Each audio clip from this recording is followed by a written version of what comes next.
Ahoj, pěkný, hezký den. Příště budou krávoviny, dámy a páni, a proto vám ještě chci udělat tutoriál. Máte třeba Ask, jo, třeba, já mám seznam, jo.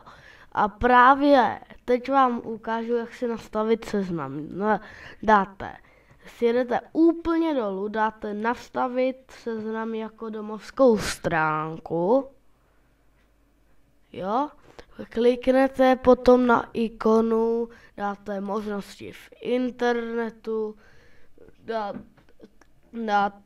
dáte použít aktuální, dáte a potom dejte OK a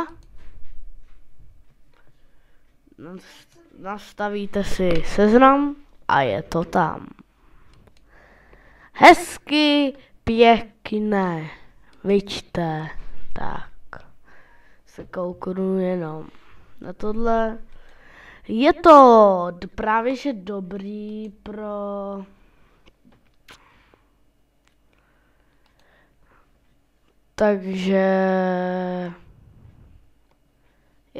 takže bude to asi už vše. Promiňte já mám jenom malinko plochy. Já jsem vám nedal celou plochu, abyste ji viděli, takže bude konec. A proto se s vámi zdravím a